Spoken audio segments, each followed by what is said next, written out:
Ein wunderschöner guten Abend und herzlich willkommen bei der Veranstaltung Jagd nach den Ressourcen, erleben die Länder des Westbalkans eine Welle kolonialer Ausbeutung.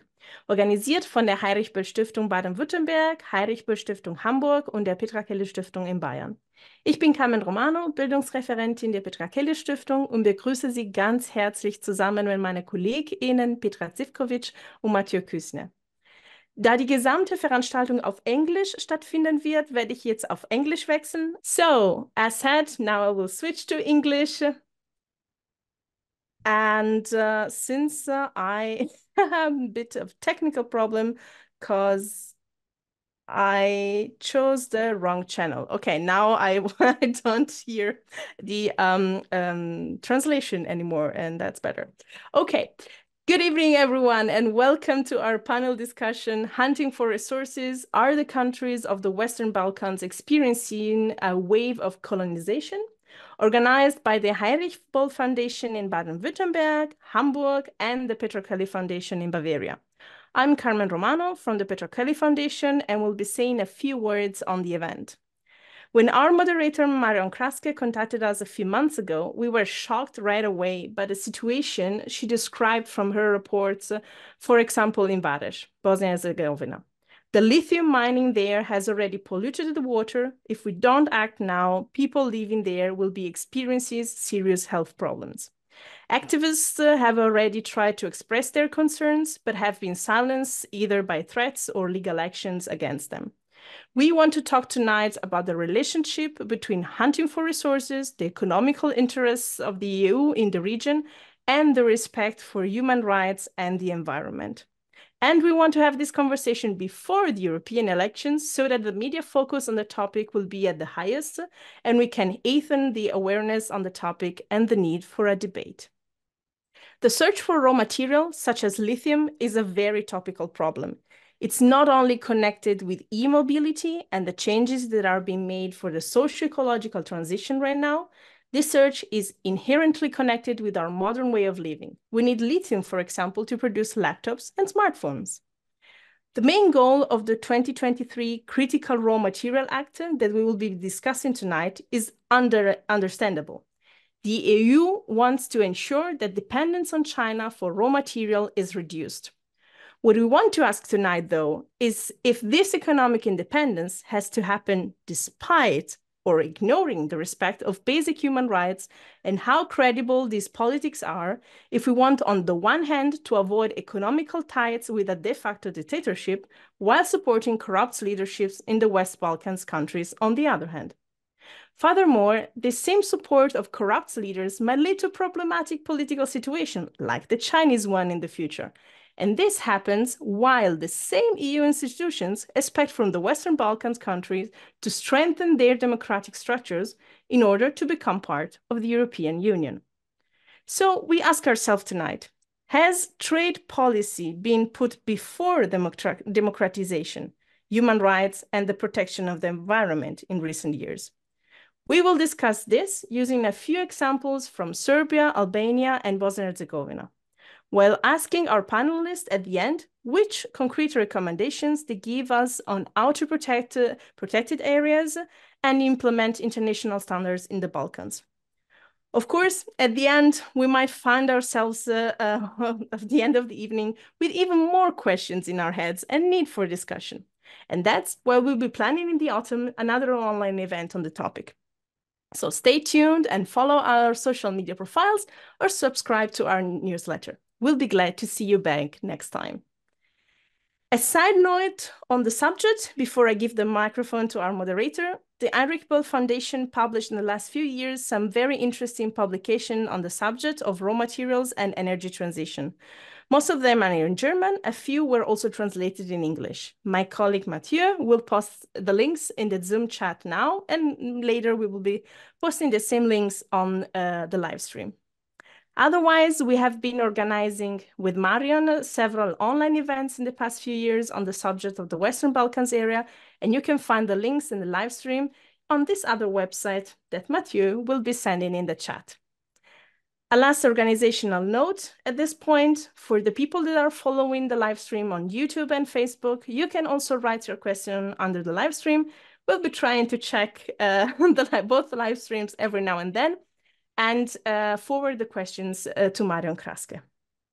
So coming to our wonderful moderator, Marion Kraske is a political scientist and journalist who has been working nationally and internationally for decades on the topic of right-wing extremism, nationalism, and coming to terms with the past. She also focuses on the Balkan Wars and the challenges of state and nation building in post-conflict contexts. Until a few years ago, she was head of the Heinrich Böll Foundation in Sarajevo, in Bosnia and Herzegovina. Marion, thank you so much for your passion about the topic and coming to us with such an important discussion, and for contacting all our guests involved in the panel discussion tonight. I'll give you the microphone now and wish all the participants and the follower of the live stream an interesting event. Yeah, thank you so much. Thank you, Carmen, for your splendid introduction. You said what we are doing here today, and I think it's really a challenging thing to do that in 1.5 hours. Many thanks again to the 3 Böll offices that made this panel possible. And today we will discuss particular green topics, as Carmen said, from the Balkan perspective that are so far not much discussed in the EU. This is interesting. Our panel will be today about massive environmental damages, about exploitation of various resources. Carmen also mentioned lithium, but we will talk also about some others. It's about human right for a healthy environment, and it's about the role of civil engagement and environmental protection. We will set also the focus on the whole matrix of resources, about land, about raw materials, about water, about rivers. And we will discuss in particular the question under which circumstances the resources are being used. Are there permissions or not? Do the projects have a legal base or not? These are important aspects. In any case, international mining journals are spreading euphorically news about a new era in mining, about a gold rush atmosphere in the Balkans, and we want to analyze what this means in the field for the region, for the local communities, or the ecosystems. So this is our program for today, and I'm really glad that we have 4 professionals from the region, from 3 countries, so that we can really scrutinize the situation from various perspectives. And before we start the discussion, I would like to introduce our great guests. First of all, I would like to welcome Bojana Novakovic. She's an actress and an activist. I think this is a great combination with family roots in Serbia. Nevertheless, she lives and works also in the US, abroad, in Australia, I read. Parallelly, she's highly engaged in activism in Serbia. She's also connected to one umbrella organization that has the nice slogan or title, Marš sa Drina, which means out of Drina. And Bojana, we will discuss with you later what this means and what stands for. Thank you so much for being with us here today. Welcome. Yeah, then Lejla Bicakcic, another strong female voice from the region. For me, she's one of the most prominent and probably important journalists in Bosnia and Herzegovina. She's director of Ziel, Center for Investigative Journalism.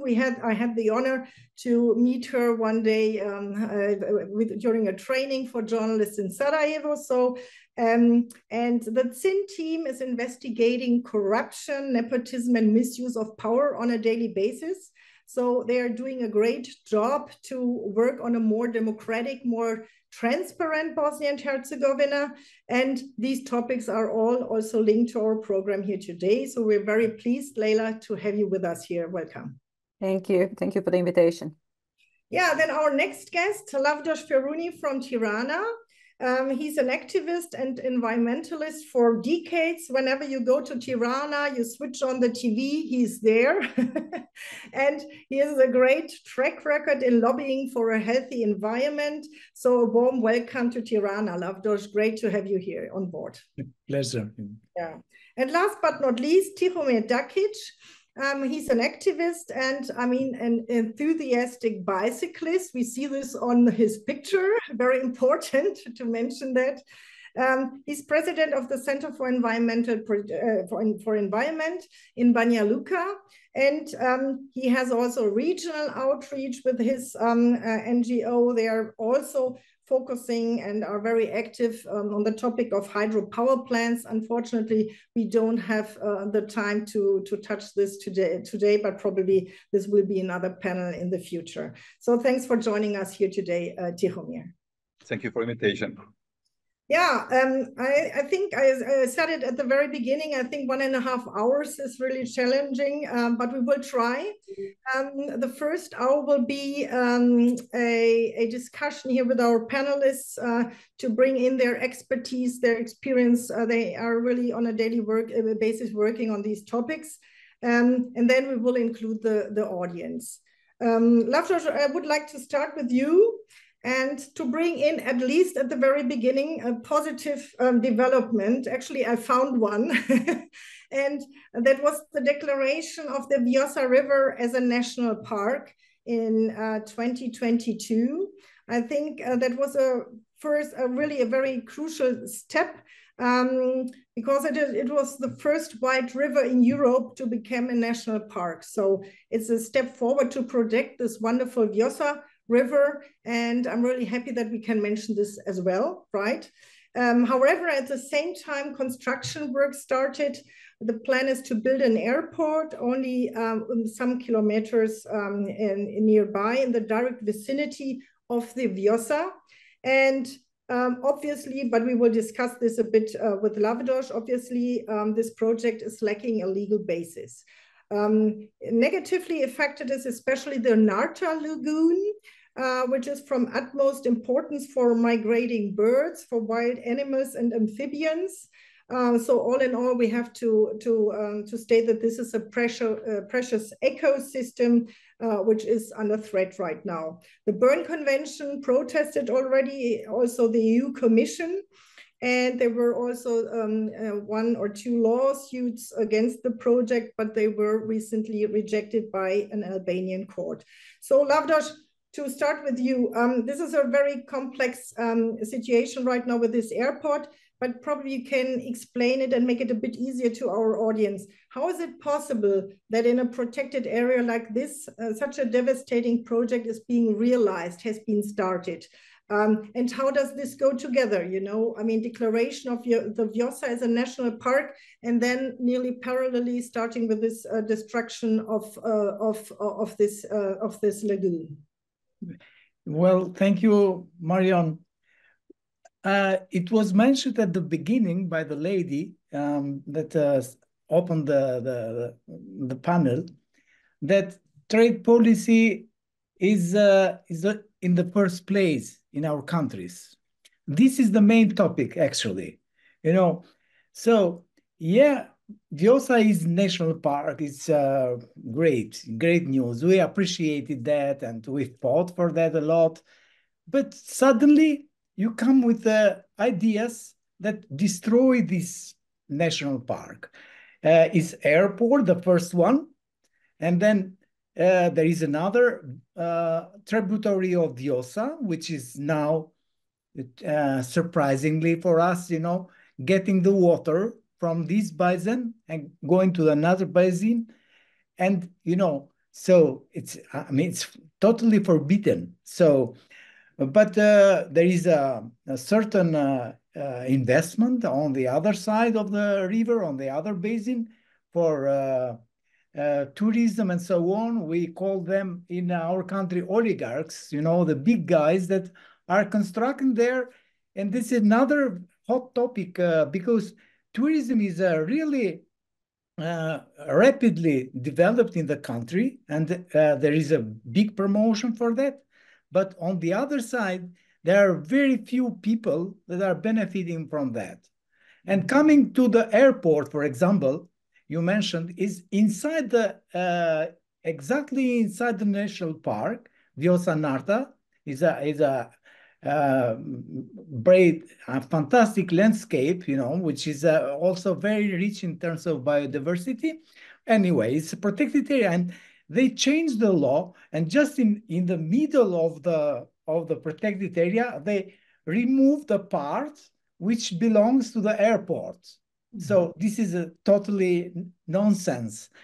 And, you know, we can imagine that there is a lot of violation of the laws besides what you mentioned, but there are a lot of violation because it's really terrible in terms of not only the right decision for a certain airport that is assumed to have a certain development and so on, but also this is skepticism about that, because we have another airport newly constructed in the north and is not working. So, you know, Albania is a small country, you know, and maybe even in terms of feasibility is not the right way, but some people are very courageous, including the government. So they decide whatever is happening on the other side. For example, in the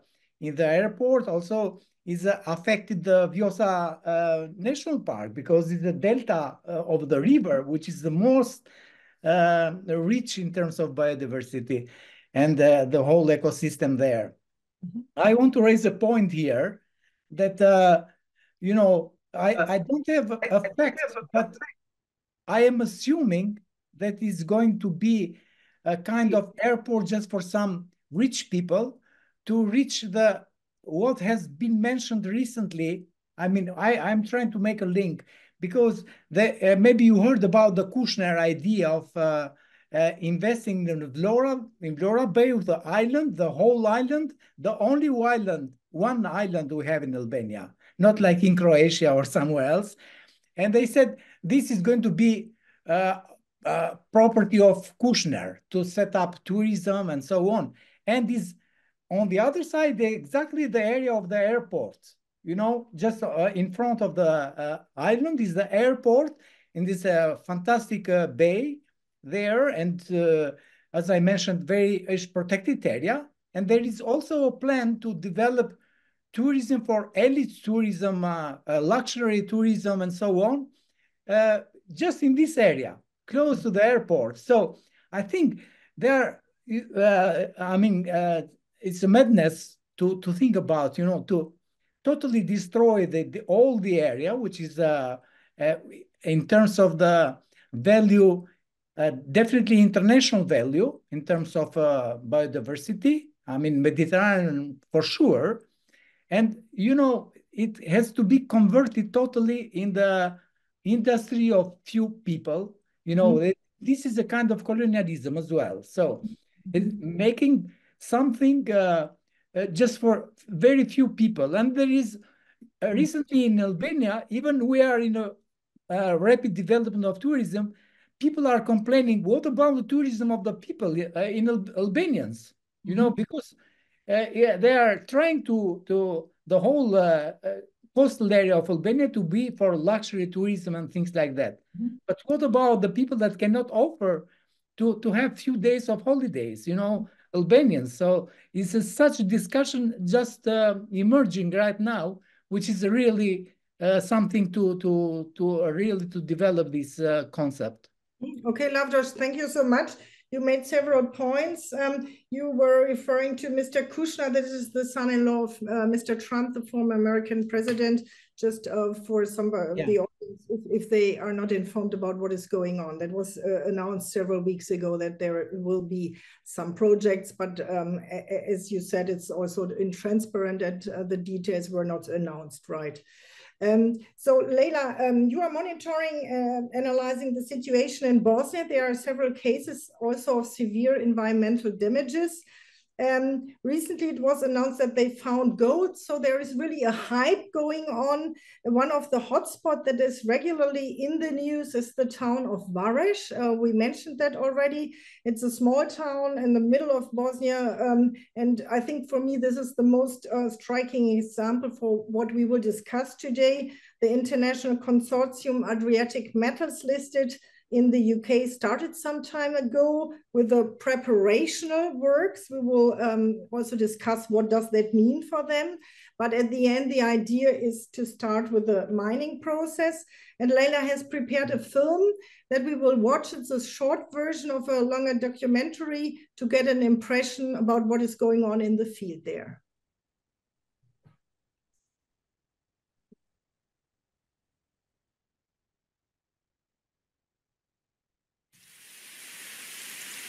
Na Lipničkom brdu kod Vareša, radnici britanske kompanije Adriatic Metals intenzivno rade. U utrobi ove planine, u neposrednoj blizini prašume Trstionice, već godinama traže vrijedne metale, cink, olovo i barit. Novinari Centra za istraživačko novinarstvo otkrivaju da su vlasti Zeničko-Dobojskog kantona pogodovale ovoj kompaniji i po povoljnoj koncesionoj naknadi dale na korištenje 4000 hektara zemlje za istraživanje i eksploataciju ruda, čime su budžeti oštećeni za skoro 5 miliona maraka. No za građane ovog kraja bi svaka zarada od ovog projekta bila beznačajna u odnosu na vrijednost prirodnih resursa ove planine kojima prijeti trajno uništenje. Zbog jedne šake zlata žrtvovat ćemo nešto što je neprocjenjivo. A ako žrtvujemo to neprocjenjivo, žrtvovali smo znači sve ljude koji žive u slivu tih rijeka.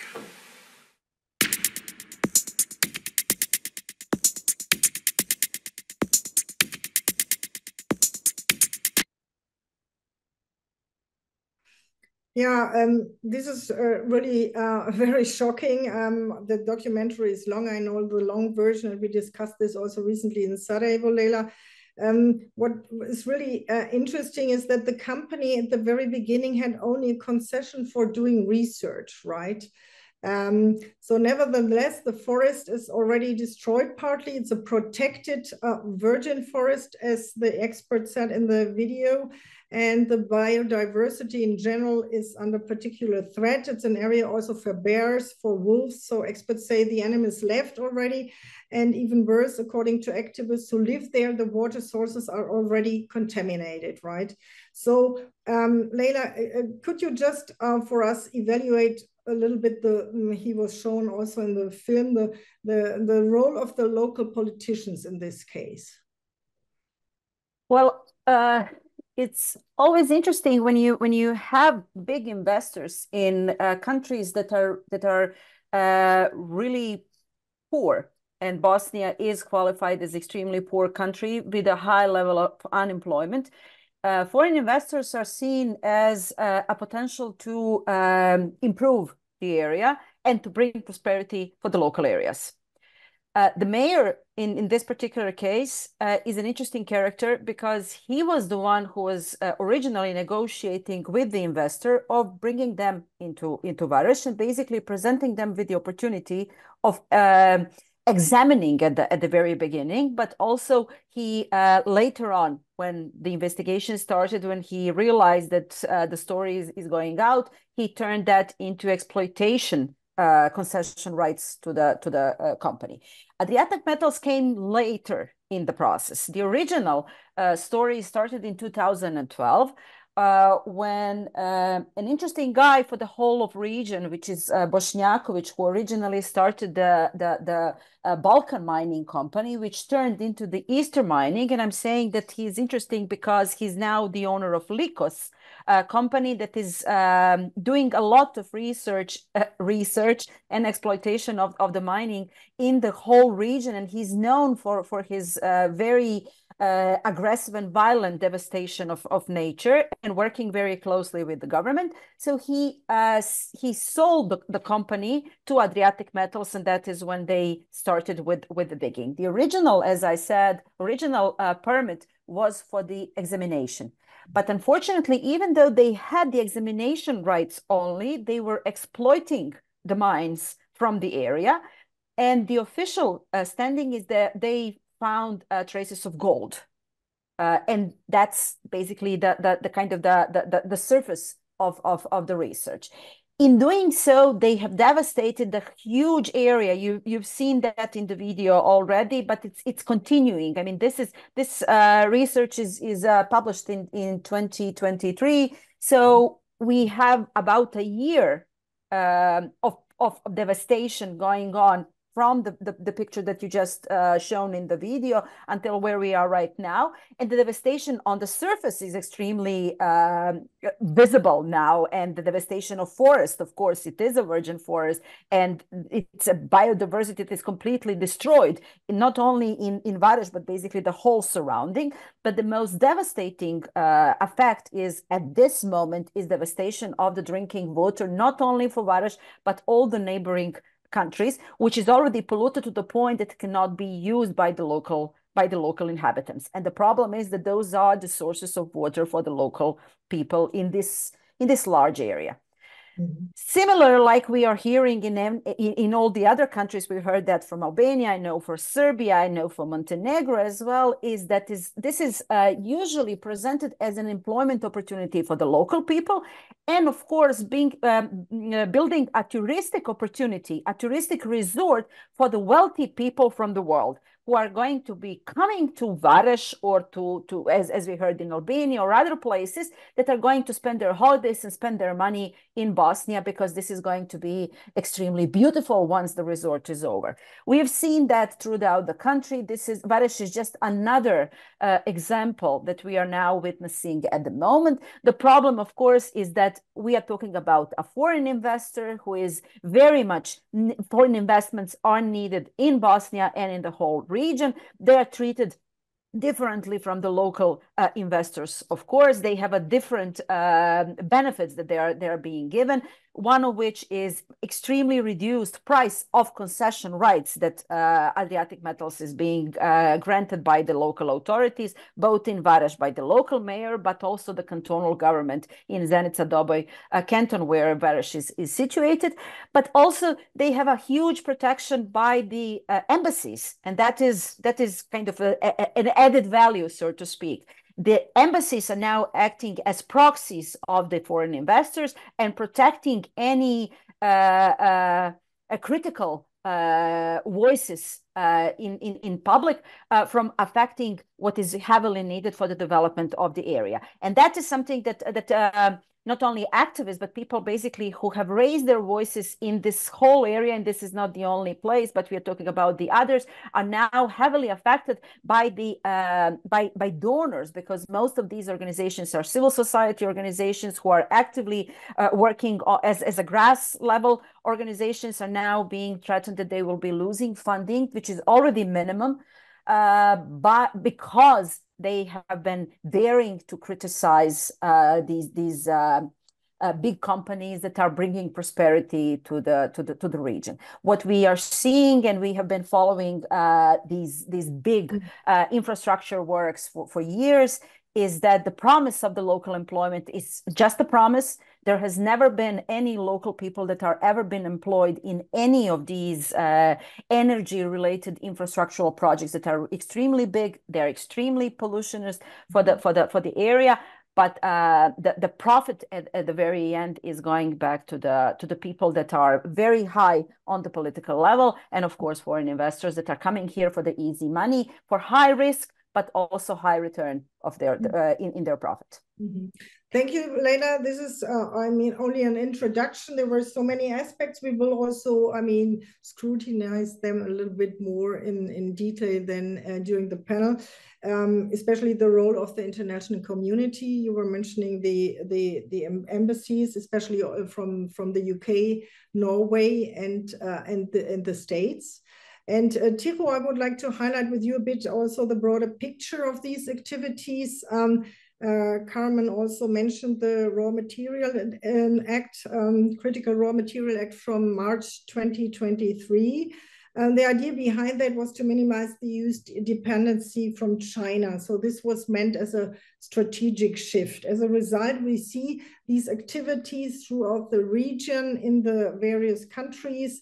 Bigger companies are doing research, about the existing deposits. They're starting with concrete preparational work, destroying, the environment already. So besides Vareš, we have also to mention Lopare.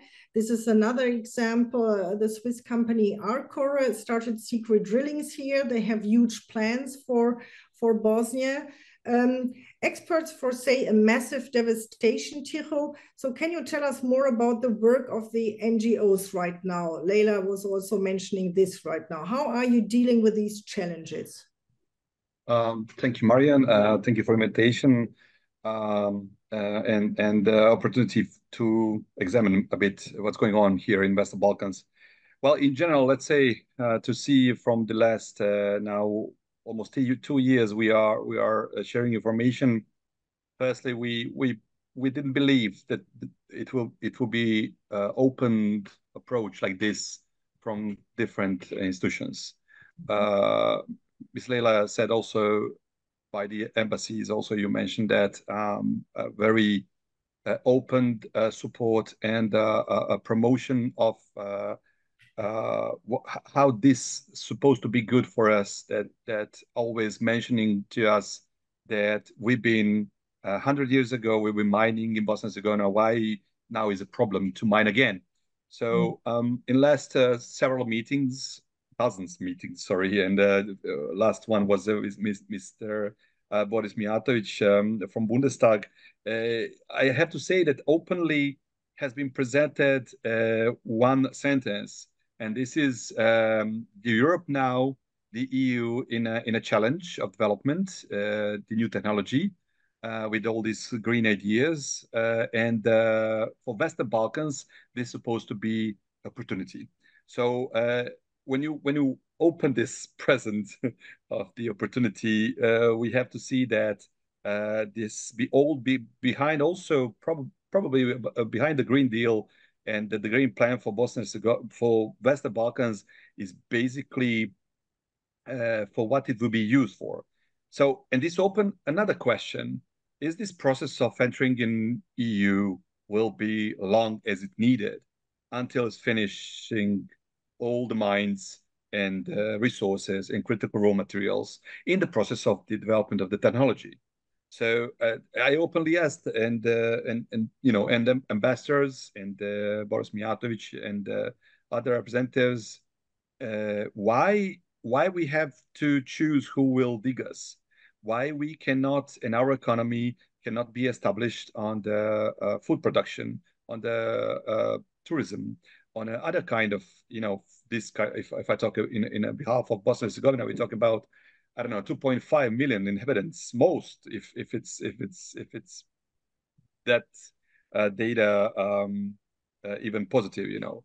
So we see that in communication with the UK ambassador, we see with the communication of our colleague with the Norwegian ambassador, yeah, they openly said, why you are criticizing us and we are paying you.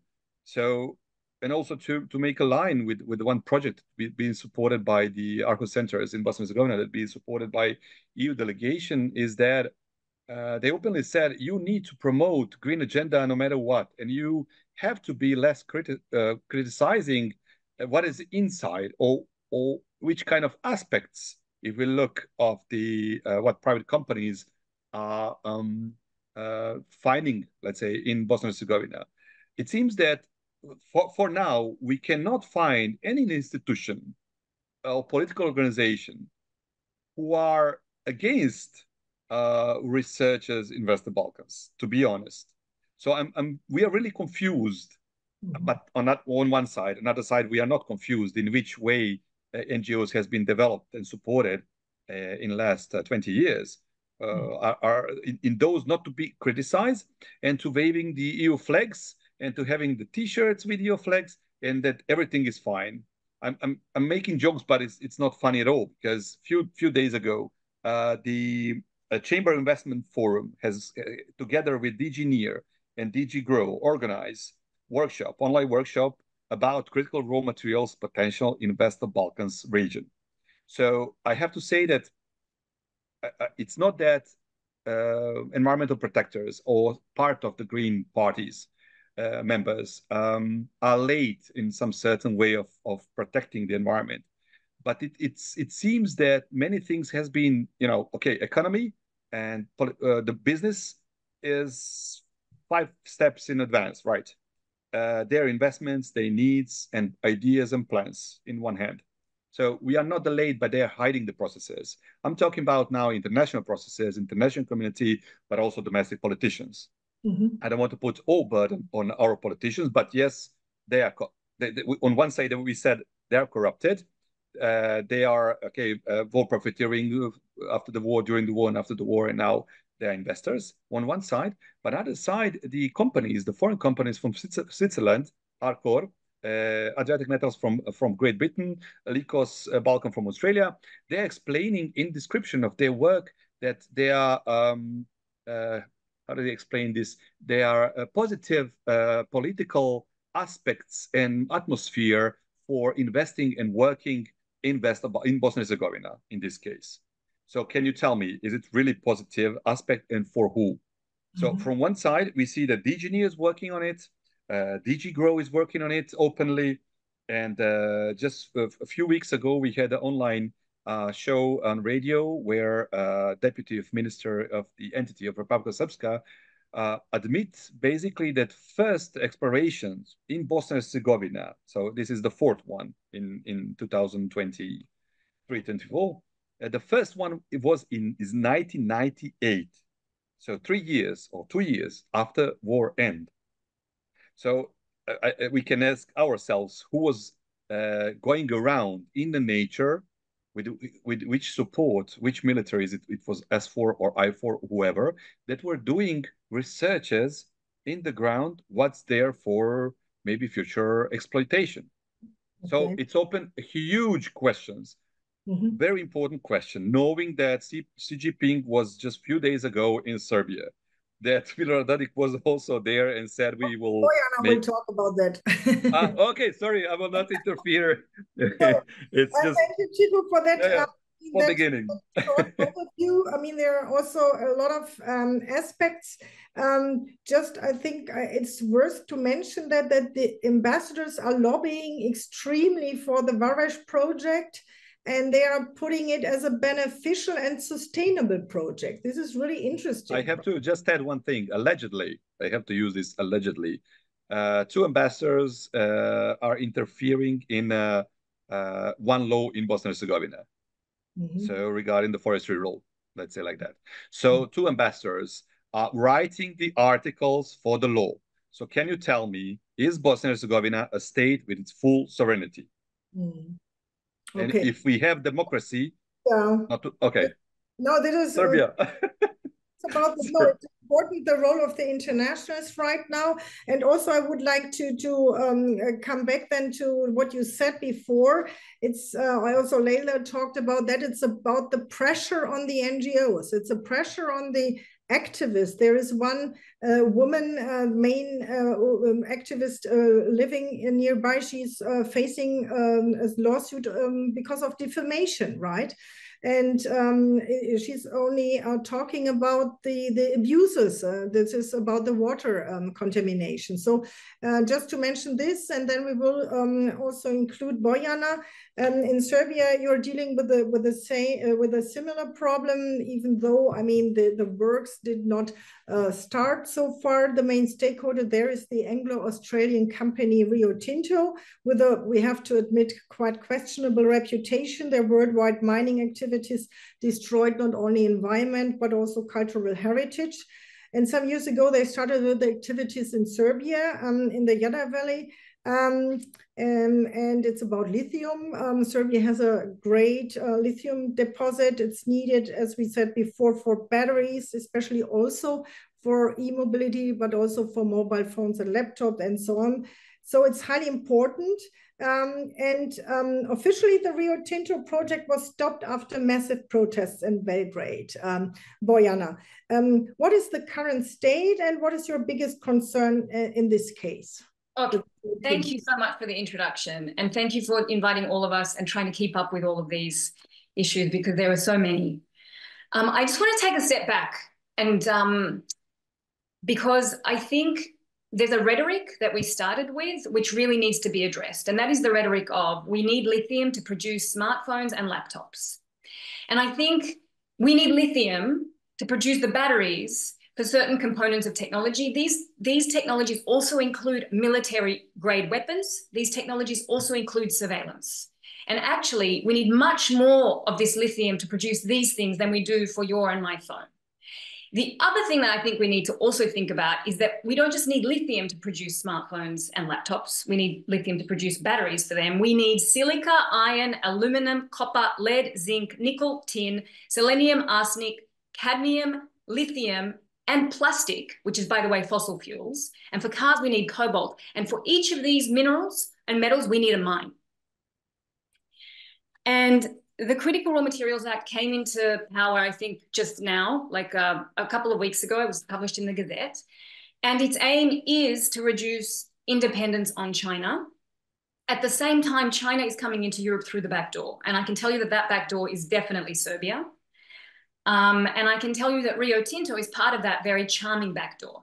They're coming in with class, because no one considers Rio Tinto a Chinese company. But the biggest shareholder of Rio Tinto is an aluminum state-owned Chinese company. They constantly try to fight to own much more of the company than they do. It kind of rests at 15%. And the only reason why they don't is because the Australian government won't let them. But it's a question of how long that battle's going to go on and when the Australian government will be under the influence of Chinese lobbyists. Like Tihomir was saying, you know, the pressure from embassies is happening all over the world, not just to these tiny Balkan states, but it just happens everywhere. So I just wanted to kind of bring us into a broader sort of picture of this, because we never discuss the military industrial complex and plastics. They have this immunity to these discussions, and everyone comes for our phones and they come for our computers. And, you know, these are technological devices that we communicate with. And I'm okay for you to come for these, but just first go for the military and go for the plastics and go for the surveillance, and then you can come for my phone after you've settled those problems, right? So just an important kind of perspective, because lithium and the green transition has an amazing marketing manager, and they've managed to convince us that we're the problem and that all of the responsibility rests on individuals. And we need to accept these mines, and we need to make farmers accept these mines, and we need to participate in the green transition as these sacrificial zones. And actually, none of these areas that we've discussed today, and I'll get into Rio Tinto and Serbia in a second, not one single one of these areas needs the green transition. All of these areas are green. We're talking about virgin forests. We're talking about farmland that's been generationally plowed and developed, right? We're talking about areas that have a very, very deep connection between humans, animals, and nature. And none of these areas need Europe's green transition and Europe's cars and Europe's military and Europe's this and that and the other. So Rio Tinto, and I'll keep this really brief because, you know, they've been in Serbia since '95. They have influenced legal development for our mining. Oh, I just got a note to speak slowly. I am such a fast speaker. I swear I was trying. So now I'm going to speak at a level that I feel like is a snail pace. So thanks for the warning. So Rio Tinto came in 1995. They influenced changes to the mining law a lot. If you look at the history of their work in Serbia. They, of course, left during the NATO bombing, but we are talking about them being around since pretty much the Civil War. That doesn't stop them. You know, civil wars don't stop this company. They have a history of, in fact, influencing civil war in Papua New Guinea. So they have a real history of sort of, I guess, adjacent fascism. They're fascist adjacent.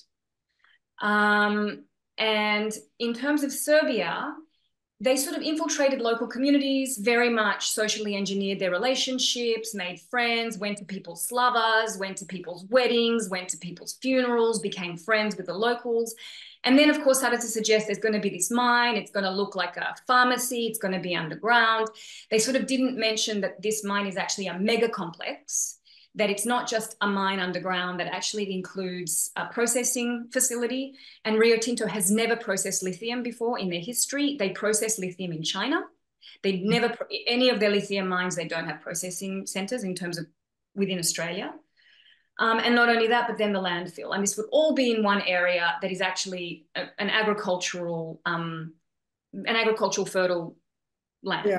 Just one question, Bojana. just because we have to speed up a bit, when it comes to Serbia, what are the plans and what are your concrete concerns about these plans for Serbia especially? Well, I mean, so in terms of Rio Tinto, you mean? Because obviously there's a lot of plans. Okay, so Rio Tinto wants to develop this mine there. They have bought land. They haven't bought all the land that they need. The concerns are not just environmental devastation, but also economic devastation. I mean, we keep talking about the environment and trees and agriculture and stuff like this, but actually, we also have deep concerns about the economic non-viability of this project, because money is made through agriculture, and maybe and this idea of their version of development is very profit-based, is technologically based, and actually the community's idea of development, our idea of development, is very different. It's culturally based. It's about very different things. It's about developing more environmental health, more protection for environment, more protection measures. Rio Tinto has many times actually tried behind closed doors to start working on this land, and we have done everything we can through obviously working with sources and whistleblowers to expose this stuff. I think what I'd like to do, since we are talking about Europe, is really tie this project in with the Critical Raw Materials Act, and then you can kind of take it from there, I suppose, because this project is now directly linked to the Critical Raw Materials Act. We will come to that later. Okay, then I think, I don't really need to say much more, because everything everybody has said has happened. It's just that this project is like further along in terms of lithium development in Europe. And right now, the project was cancelled due to really great public pressure, not just in Belgrade, but in 50 cities across Serbia. We had blockades, we blocked international highways and national roads. This happened prior to the election of the cartel Vučić government, and that government cancelled this project. Rio Tinto is now in 12 administrative complaint procedures with the administrative courts about this decision. At the same time, what's super important to express here is that since its cancellation, Rio Tinto has spent over 200 million euros on this project. And 100 million of those euros has been spent on what they call consultations. And money comes into Serbia and money leaves Serbia. And we have no idea what these consultations are. 92 million of this euros of this money has been spent on a feasibility study that no one has ever seen for a cancelled project. So they are doing their charming bullying their way with money, bullying their way with what they call consultations, which we don't know what those things are, who consults, what the job is, what these job descriptions are, who the groups of people that are doing this are. They have an amazing marketing project where they market themselves as a humanitarian company that's coming to save our waters and save our lands, and not a mining company that has pillaged and plundered, environmental health everywhere they've gone. So right now, that's the reality of what we're looking at. We're looking at a cancelled project. We're looking at Europe supporting a cancelled project. We're looking at Rio Tinto spending hundreds of millions of invested dollars in a cancelled project, and a bunch of very, very stubborn Serbian farmers and stubborn Serbian youth and oldies like me, fighting them and protecting the land that we so treasure.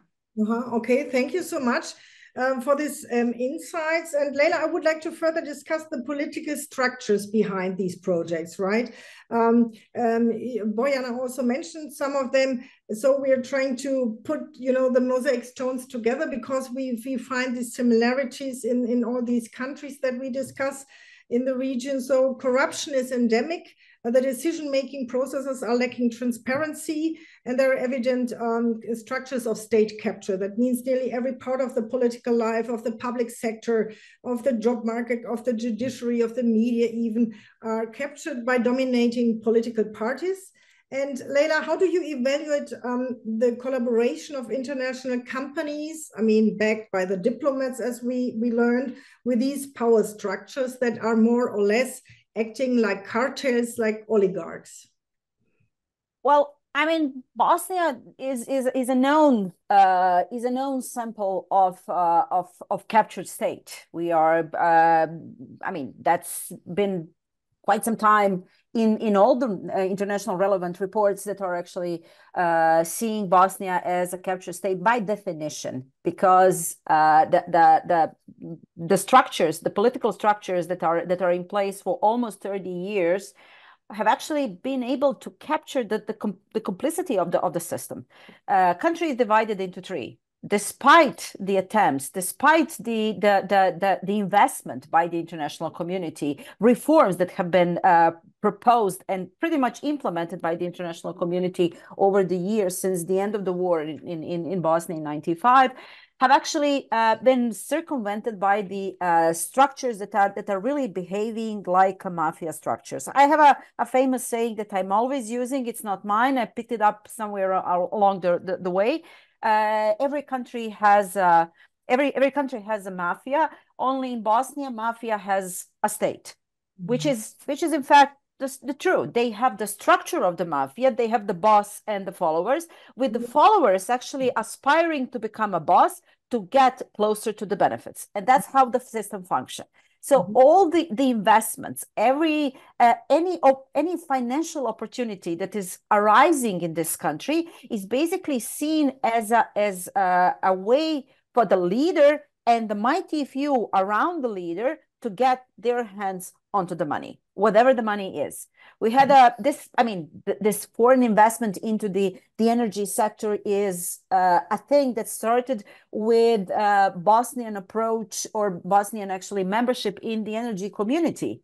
And the requirement from the energy community as, again, a roadmap to the EU, that we have to transition from the traditional dirty energy into more clean energy. River opportunities. I mean, we have a huge potential in the river potentials. We have the geothermal, which is not being exploited. We have the wind that is hardly being exploited in the country, because the investment into the hydro potential and the turnover of the profit is the fastest.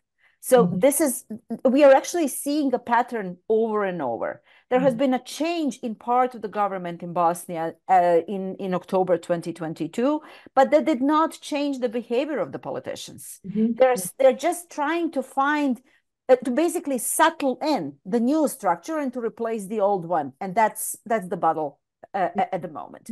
We are also seeing a huge dependency on the international support to the political parties that is now vested in granting any request that is coming from the international community. Tihomir mentioned involvement of embassies or ambassadors in drafting a law.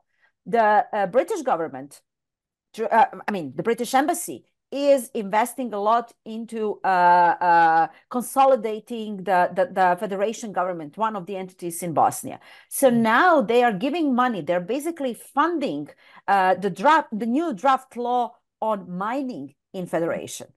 So the British embassy, who is very openly declaring the interest in Adriatic metals and some others, because let's go back to all the mining companies in Bosnia. They are all one way or another linked to UK for different reasons. So British embassy is funding a new mining law and dictating that one of the members of the working group is coming from Adriatic metals. I mean, and the government says, fine, because we are very much in need for the international standards. Everything is masked into the requirement from the EU and partners from the West. We are happy as people that it's not China, but it's the West. But the MO is pretty much the same, because it is about the profit. It is about clearing the land for just my people to be controlling the profit. And that's how it works from generation to generation, while people are just basically fed up with the approach, because it is about stripping the natural resources. It's about getting mighty few very rich and devastating the country for the future. We will have a huge problem with the drinking water in years to come, because we are inevitably completely losing the opportunities that we know that we have but they're now given almost for free to foreign investors and the others, of course. Thank you so much. Very important and crucial statement concerning the international standards, Lavdos. I think this would be also good to discuss this. I would like to quote the Aarhus Convention that asks explicitly for access to information, for public participation, decision-making, and access to justice in environmental matters.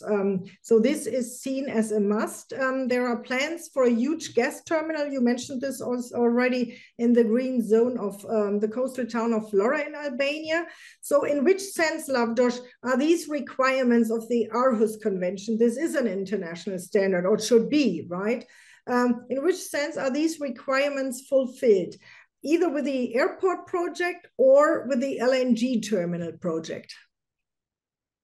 Well, this is Aarhus Convention actually is something that is already known, also in the political aspect and also juridically is functioning partly, I would say, because differently maybe from other countries now is accepted in Albania that you can put on the court a certain issue. So, I mean, before it was not possible, now it's possible. So it's accepted from the court to make a lawsuit for a certain issue. This is positive indeed. But indeed, like in the case of airport of Flora, there are two lawsuits there, one for the protected areas, which is the case that is in the middle of protected area, is part of it is removed from the protected area, and also for the airport, which is not something totally against the concept of the investing in this area. But so there are the citizens, and this is my question, because this is the Aarhus Convention, are the citizens somehow included in the decision-making process, or is there a public debate about these processes and projects? That's exactly what I wanted to say. So it's partly function on this part. So you can go to the trial, but I mean, the idea is that what's happening in reality, I am part of some of them, some of the lawsuits.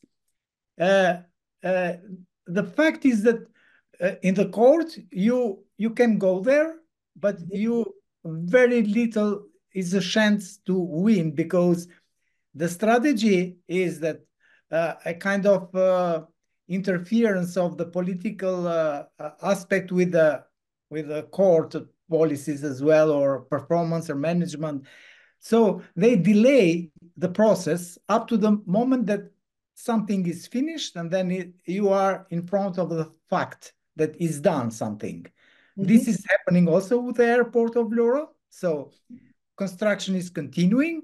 There are two processes, I mean, since 2 years on the court, and I'm sure it will come to the end that airport will be set up, and I mean the court will continue with the lawsuit and so on, with the sessions and delaying at the different go from first stage to the appeal, and then high court, and things coming back. This is what's happening, So this pillar is not functioning.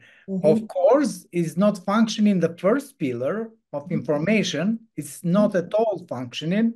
So it's and if the first pillar is not functioning, it's not functioning the public participation as well. I mean, they are connected. So yeah, it's a totally lack of implementation of Aarhus Convention in this aspect. Even formally, it is there, and though also in terms, I wanted to raise also in the case of Flora Airport, but every other aspect that is not respected. It's not respected. Even the public participation is not done. When you go to the court, then again you face a situation that there are a lot of violations, and still the decision is as such that these violations are neglected somehow. So, I mean, the whole thing is not working. I mean, we have this case. I wanted to emphasize this issue because what is something special is that this trade policy that we mentioned at the beginning, which is in the first place, there are some extraordinary cases that, these oligarchs, or I would say these big guys from international companies, they are getting money, millions, hundreds of millions, without doing anything at all. So I can mention few cases that maybe they are also international, known, like power plant of Flora, that has been finished 15 years ago. We have to pay as taxpayers more than almost 200 millions, and it's not working. Then we have, money are going to the company and different stakeholders, but not in Albania. We are paying. And the focus is to the international court. So we have to go to international court. And we have, maybe you, Marion, you had the opportunity to see it. Also, we have in Flora now a floating power plant, assuming to be in the emergency of energy 2000 years ago, and is there. It didn't work one day because it's not needed. So we have a lot of power from hydropowers and the photovoltaics recently. Albania is 100% renewable. And this is there just to get about 70 million euro, assuming that the contract is signed. And this is the problem. So they are going to get money without doing anything. And also another case is incinerated in Albania. Stop, Lavash. I have to interrupt because this is clear so far. Thank you so much, because we're running out of time a bit. Thank you, it's very interesting. But I would like also to ask Ticho, when it comes to public participation, Ticho, some NGOs initiated a letter recently of concern to all the embassies. You were part of that, because this is also, about the Aarhus Convention. So what was the content? What did you want to achieve with this letter? And what was the reaction at the end, talking about, public debate and public participation in these projects? Yeah, all those countries that are presenting the democratic values and the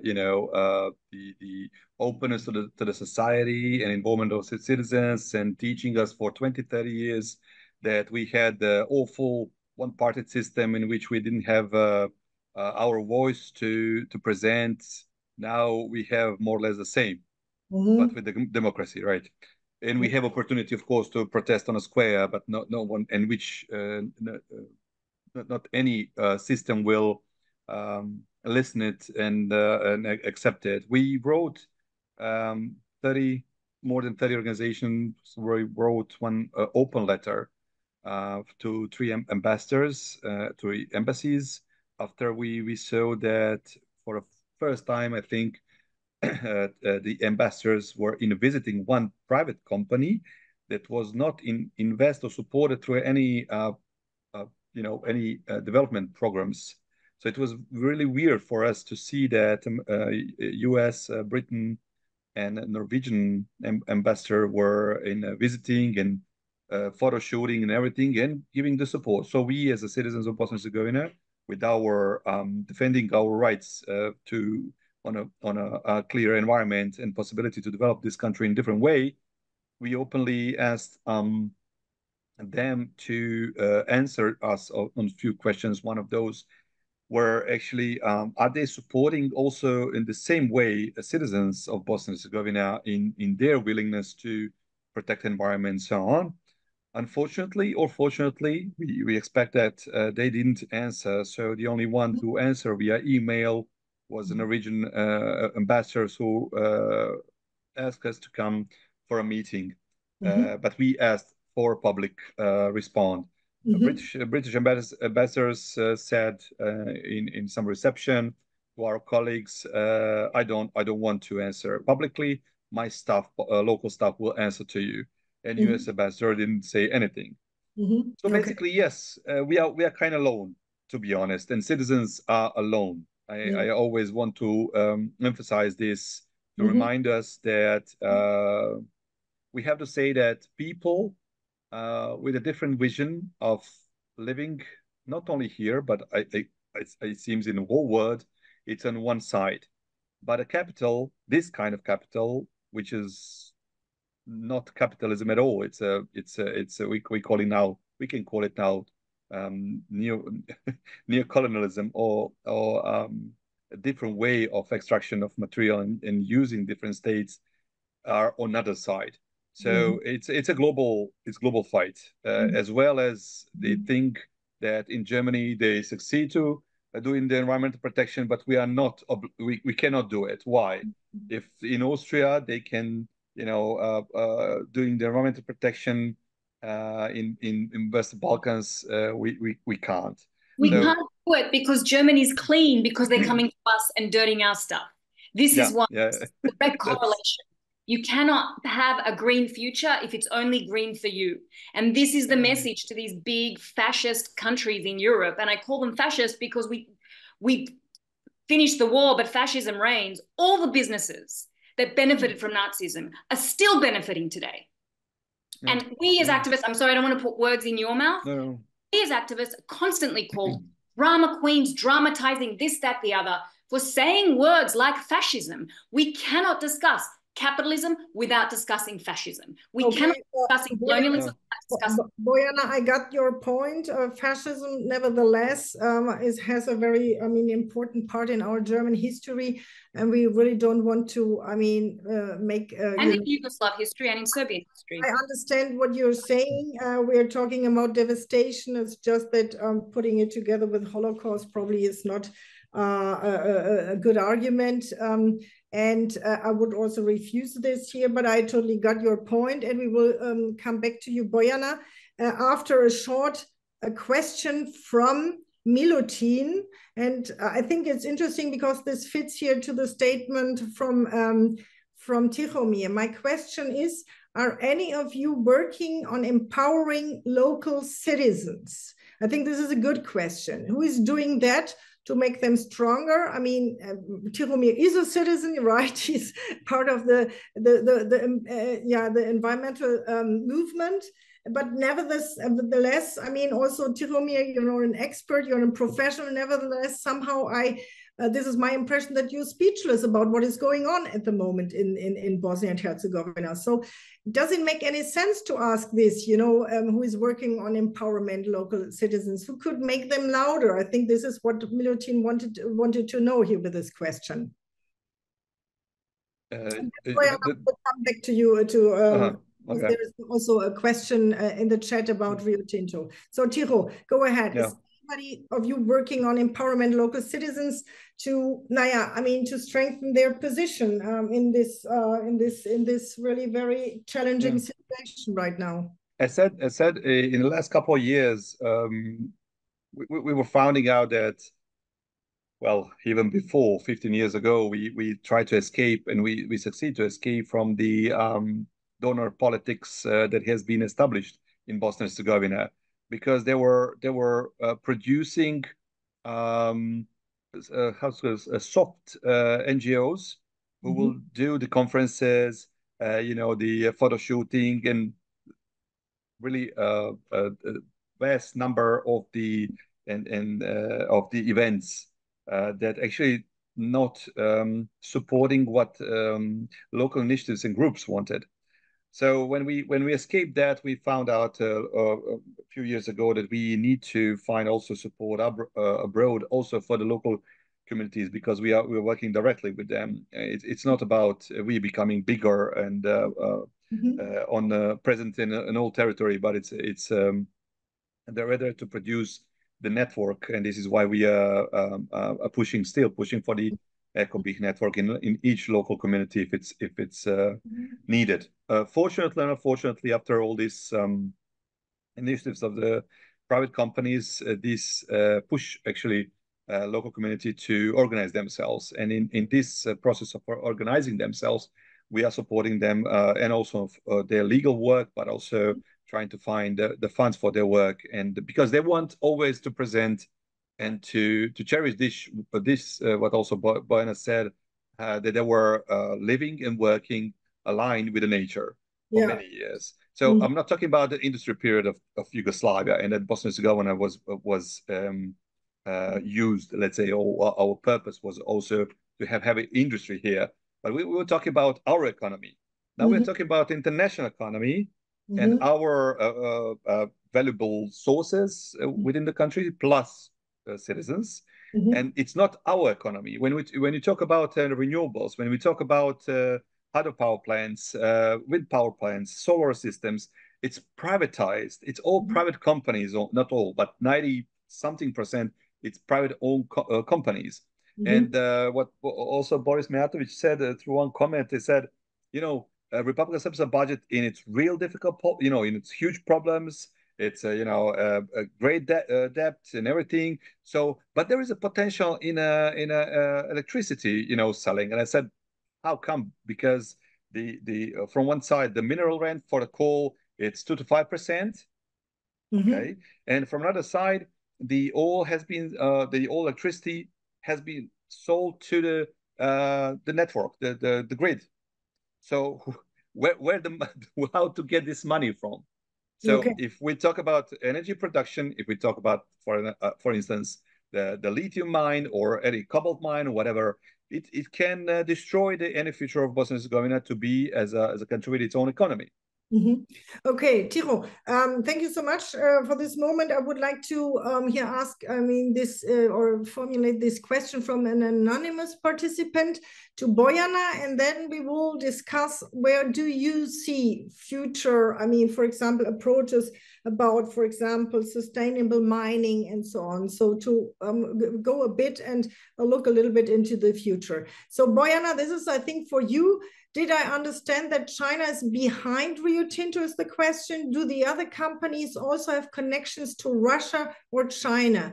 Then these will be no independence from China or Russia. This is the question for you, Boyana, and a bit shorter than before. Sorry, but we have, I think, 20 minutes because we started a little bit later, but we have 20 minutes and then we can do a final debating round. Okay, thank you. This is really simple. Rio Tinto's biggest shareholder is a state-owned Chinese company. They own 15% of the shares. The next biggest shareholder is BlackRock with 6%. So you have an incredibly dominant Chinese ownership of the company. And in terms of, I'll just address the question in terms of China in Serbia. So we have Linglong, which is another Chinese company. We're actually on the turf of that company. Chinese law applies. We have Chinese police in Serbia with their uniforms and with their laws, executing those laws within the context of these factories. We also have China owns the biggest copper mine in Serbia, which was sort of Yugoslavia's publicly owned, state-owned copper mine. And it keeps expanding.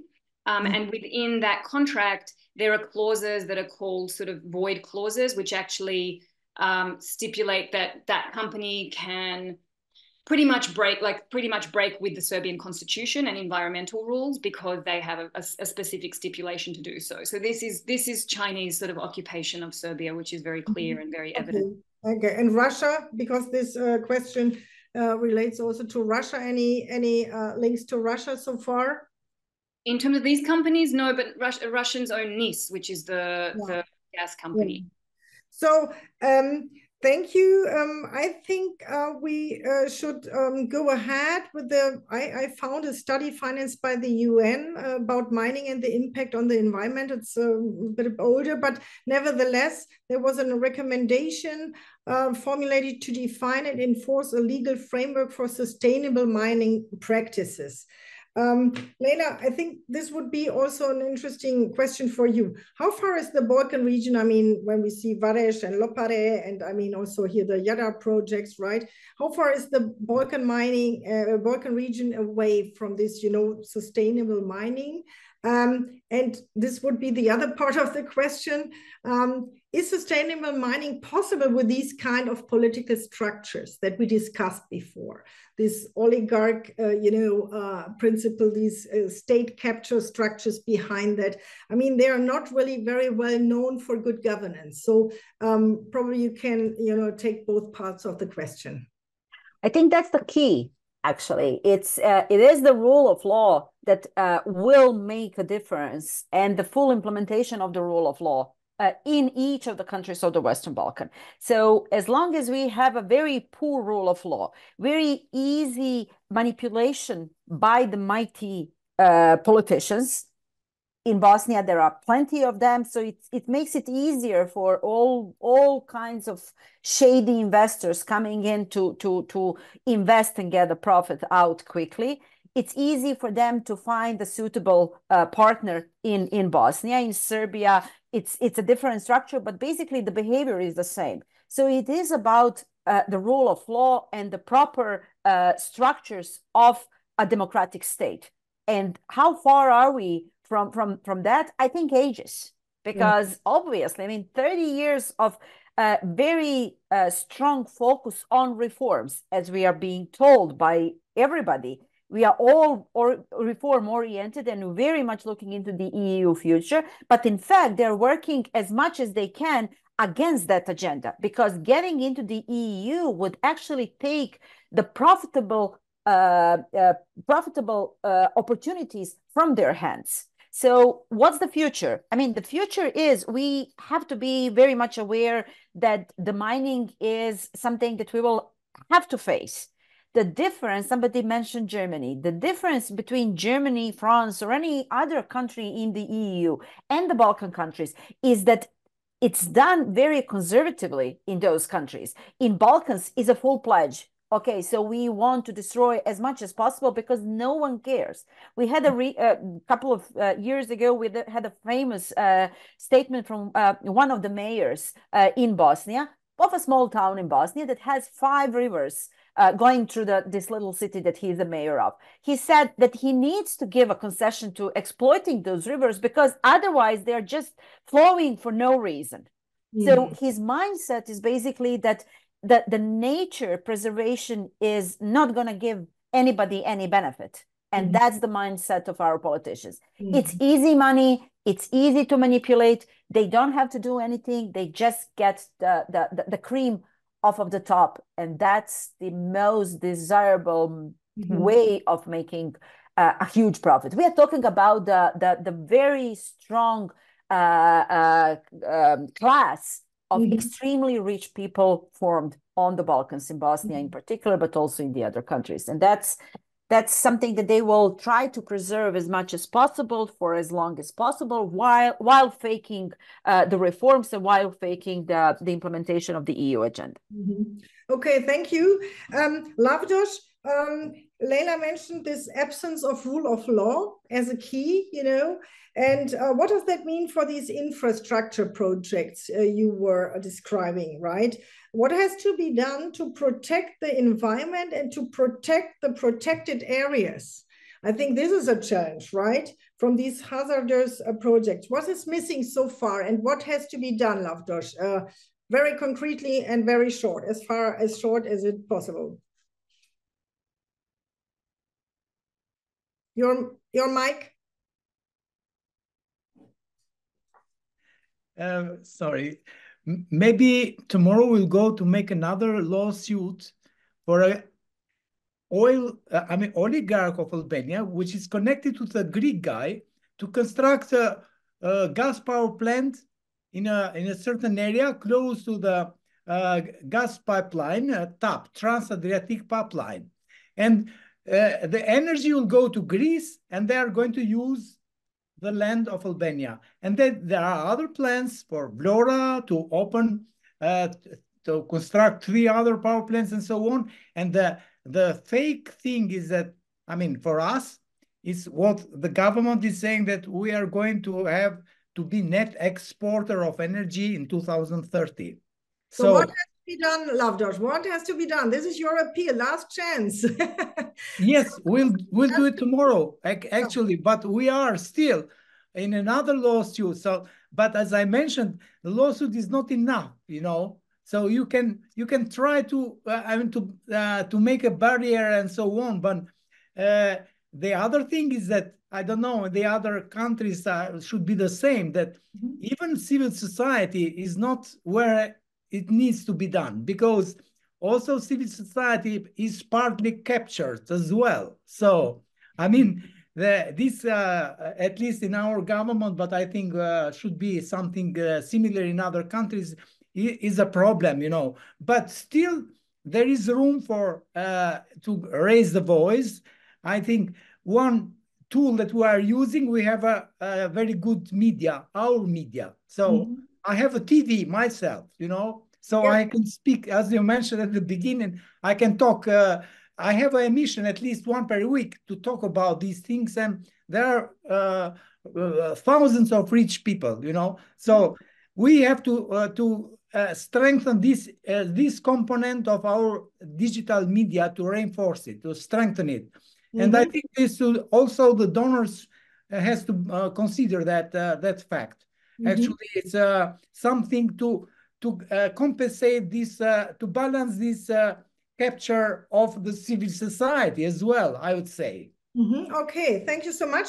Bojana, what is your appeal to the international community, to the EU, because we were talking about the Critical Raw Material Act, to the investors to respect and implement international standards at the first place, but also human rights when it comes to environmental damages? Yeah, I'm not going to expect investors to respect anything. So definitely that's not the tune we're singing. But I think in terms of the Critical Raw Materials Act, you know, I think it's really important to be aware of this law.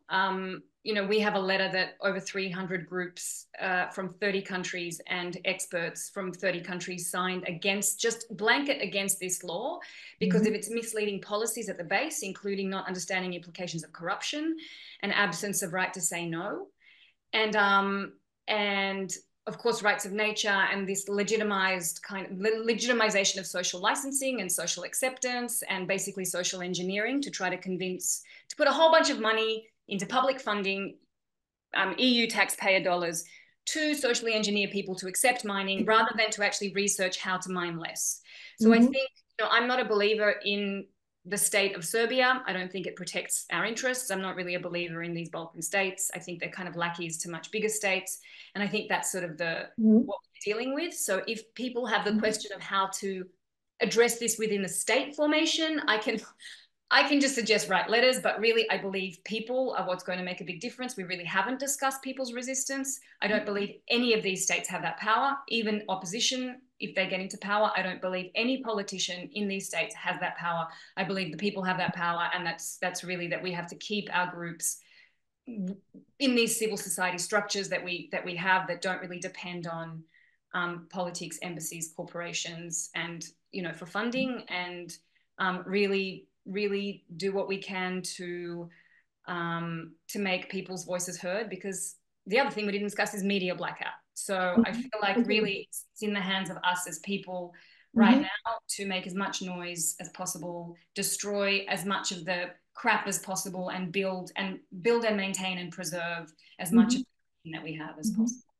Okay, thank you so much, Bojana. And then Ticho, you have the last word here. What is your recommendation to make international standards, the Berne Convention, the Aarhus Convention, valid also for the Balkan countries? Well, I think, first of all, we were mentioning the importance of the local movements to held and to have more of them in the local communities. I think this can partly save the future of Bosnia and Herzegovina, because we mentioned here that we don't trust our politicians who are in power for many years, who have greater connections, who are billionaires, who are which actually have a support of the involved embassies that we were mentioning now.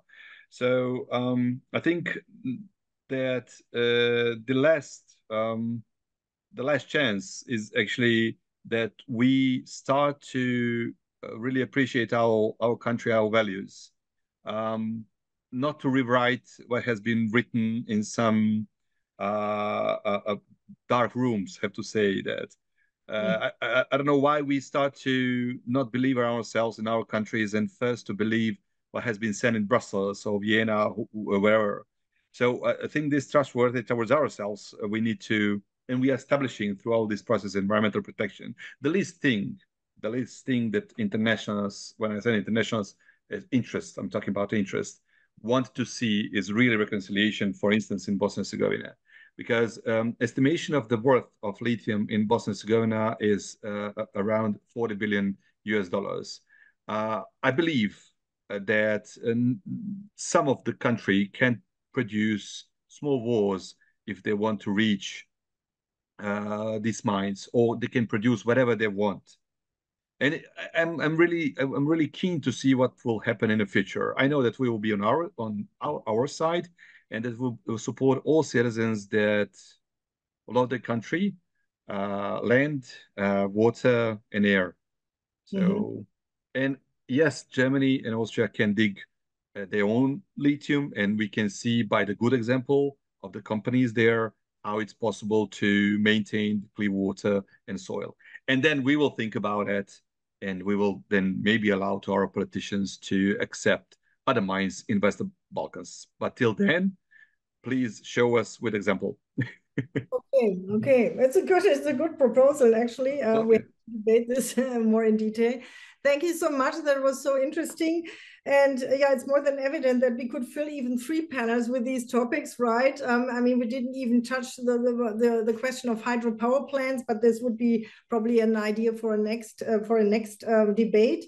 So there are several layers, and I think it became clear that it's a challenging moment for the environmental movements, for the NGOs, for the activists, for the journalists, Leila, but also for the people in the region who are really affected already, for example, by the contamination and devastation of the environment, the water resources, and so on.